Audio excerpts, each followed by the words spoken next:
बिस्मिल्लाहिर्रहमानिर्रहीम अस्सलाम वालेकुम। क्या हाल हैं भाई। आज जटी लेके आई है बीफ कढ़ाई की रेसिपी, ज़बरदस्त और टेस्टी है। ज़रूर ट्राई कीजिएगा। रेसिपी की तरफ जाने से पहले चैनल को सब्सक्राइब करना मत भूलिएगा और लाइक कमेंट लाजमी कीजिएगा। वीडियो पूरी देखना। बिस्मिल्लाहिर्रहमानिर्रहीम अस्सलाम वालेकुम। क्या हाल है आप सबकी। उम्मीद करती हूँ भाई आप खैरियत से होंगे। आज जटी के किचन में बनने जा रही है बीफ कढ़ाई। बोनलेस बीफ कढ़ाई है, ठीक है। अंदर एक दो मुझे लगता है ये इस तरह से हड्डियाँ होंगी, उसके अलावा सारा बोनलेस गोश्त है, ठीक है। 2 किलो मेरे पास गोश्त है। 2 किलो गोश्त में क्या क्या मसाले डाल के बीफ कढ़ाई रेडी होगी आपको मैं अभी बताती हूँ। ये मेरे पास हैं टमाटर हैं 6 से 7 अदद मेरे पास टमाटर हैं, जो कि मैंने चॉप कर लिए हैं, ये आप चेक कर सकते हैं। और ये है लहसुन, 2 चम्मच पेस्ट है मेरे पास लहसुन, अदरक और हरी मिर्च का भर के, ये मैंने सारा इसमें डाल देना है। लहसुन जो है 1 अदद था, बड़े साइज़ का था। अदरक का एक बड़ा सा टुकड़ा लिया था और 5 से 6 हरी मिर्चें थी, वो मैंने कूट के तो उसका पेस्ट बना दिया। ये सारा इसमें जाएगा अच्छे तरीके से। आप मैं टमाटर इसमें डाल रही हूँ, ठीक है। और प्याज जाएंगे 3 अदद। ब्राउन हुआ प्याज जाएगा, वो मैंने ब्राउन होने के लिए रख दिया है। जैसे ही ब्राउन हो जाता है तो मैं आपको बताती हूँ। अब मैंने डालना है इसके ऊपर थोड़ा सा हरा धनिया और ये गोश्त होगा मैरिनेट, ठीक है। ये चेक करें, ये मैंने डाल दिया हरा धनिया। अब मुझे चाहिए 2 अदद लेमन। ये देखिए मेरे पास 2 अदद नींबू है, ये मैं इसके ऊपर निचोड़ूंगी। जी जनाब, लेमन मैंने साथ दोनों के दोनों निचोड़ दिए हैं। अब मुझे चाहिए दही। इसमें ये देखें आपके सामने दही है। मुझे चाहिए तकरीबन से तकरीबन 1 प्याली, 1 2 3 4 5 6 और 7 खाने के चम्मच मैंने इसमें दही ले लिया, ठीक है।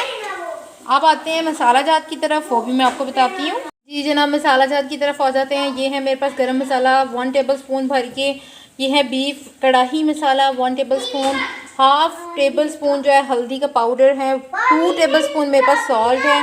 1 टेबलस्पून भर के ब्लैक पेपर है और 1 टेबलस्पून भर के चाट मसाला। ये सारे मसाले इसमें एक साथ चले जाएंगे, ठीक है। अब मैंने इसको करना है मैरिनेट।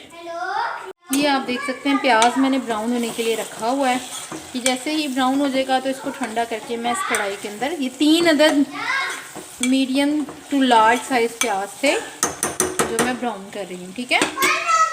ये इसको स्टार्ट करते हैं मैरिनेट करना। प्याज जब होगा तो हम लोग तब कर देंगे, ठीक है। ये देखें अच्छे से ये मसाला एक दूसरे के अंदर जज्ब होना चाहिए।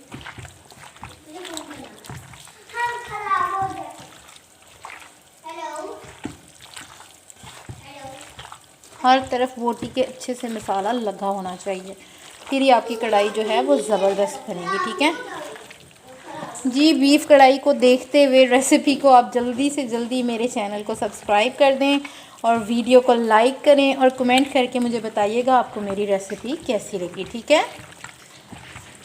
बहुत ही मज़े की ये बीफ कढ़ाई है। ये देखिए मसाला बिल्कुल अच्छे से इसमें रच बस जाना चाहिए, ठीक है। नीचे से उठा के आप ऊपर की तरफ लगाएं, ऊपर से नीचे की तरफ, तो वो अच्छे से मसाला मिक्सअप हो जाएगा, ठीक है। अब हम लोगों ने इसको रखना है 2 से 3 घंटे मैरिनेट करके, ठीक है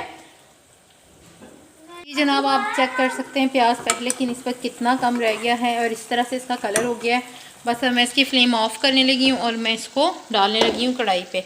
अच्छा, मैं कढ़ाई पे डालने से पहले आपको बता दूँ मैंने इसमें लिया है दही और तकरीबन से तकरीबन 5 चम्मच मैंने और लिए हैं। मुझे इसकी मैरिनेशन में कमी लग रही थी, इसलिए अगर आपके पास नहीं है अवेलेबल तो आप उतना भी यूज़ कर सकते हैं, कोई मसला नहीं है, ठीक है।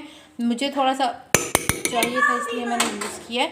अच्छा, ये प्याज मैं अब इस पर डाल रही हूँ, ये आप चेक कर सकते हैं। मैं सारा प्याज अच्छे तरीके से इस पर डाल दूँगी। ये भी गरम ही है, ठीक है। ये जिस तरह हम मिक्सअप करेंगे तो ये इसमें सही से मिक्सअप हो जाएगा और ठंडा भी हो जाएगा। गरम ऐड करने का कोई प्रॉब्लम नहीं है, आप कर सकते हैं। अच्छे तरीके से इसकी अब मैरिनेशन करते हैं और आपको दिखाते हैं, ठीक है। ये आप चेक कर सकते हैं, मैंने इसकी कर दी है मैरिनेशन कंप्लीट। अब मैं इसे कवर करके रखूँगी 2 से 3 घंटे के लिए। लाजमी रखिए, नहीं तो फिर आपको इस कढ़ाई का मज़ा नहीं आएगा, ठीक है। अगर आप लोगों ने 2 से 3 घंटे बाद ये कढ़ाई बनाई तो बहुत ऑसम और ज़बरदस्त बनेगी और टेस्टी होगी, टेस्टफुल, और आप याद करेंगे जट्टी को। चले आइए अब टाइमिंग स्टार्ट करते हैं और वेट करते हैं। जी जनाब, हमारी कढ़ाई को मैरिनेट हुए हुए 2 घंटे हो गए हैं, आप चेक कर सकते हैं। बहुत अच्छी खुशबू इसमें से अभी आ रही है। अब हम लोग इसे रखेंगे प्रेशर कुकर में। प्रेशर कुकर में रख के देंगे टाइम। वो किस तरह करते हैं वो भी मैं आपको बताती हूँ। जी जनाब, अब देख सकते हैं मैंने डाल दिया है गोश्त प्रेशर कुकर में और मैंने इसमें डाला है आधा ग्लास पानी। आधा ग्लास पानी क्योंकि दही की मैरिनेशन है इस वजह से। और टाइम इसको देना है 20 मिनट। 20 मिनट से टाइम ज़्यादा मत दीजिएगा क्योंकि बोनलेस गोश्त है और बोटी छोटी है, तो इस वजह से 20 मिनट में ये गल जाएगा। जी जनाब, मैंने यहाँ पे प्रेशर कुकर को बंद कर दिया था और फ्लेम फुल थी और इसको अब टाइम देंगे 20 मिनट। जैसे ही प्रेशर की टूटी स्टार्ट हो जाएगी, वेट चलना स्टार्ट होगा, तो आप लोग 20 मिनट टाइम देके इसे बंद कर दीजिएगा। देखिए हमारा गोश्त जो है वो गल चुका है। अब मैंने इसको निकाल दिया है प्रेशर कुकर से और दोबारा से मैंने डाल दिया इसे कढ़ाई में। अब हम इसे अच्छे तरीके से भूनेंगे और भूनने के बाद जो है इसकी थोड़ी सी गार्निशिंग करेंगे। भूनते हुए भी मैं आपको दिखाती हूँ। जी जनाब, मैं इसमें डालूँगी देसी घी 1 चम्मच भर के भूनने लगी हूँ। तो इसमें इस स्टेज पे ऑयल जो है या घी बहुत ज़रूरी है। आपके पास देसी घी अवेलेबल नहीं है तो आप ऑयल भी इस्तेमाल कर सकते हैं या दूसरा घी भी डाल सकते हैं। ये आप देख सकते हैं घी मैंने डाल दिया और इसकी भुनाई जो है वो स्टार्ट हो गई है। जी जनाब, अब मैं इसमें डालूँगी हरा धनिया एक दफ़ा फिर से।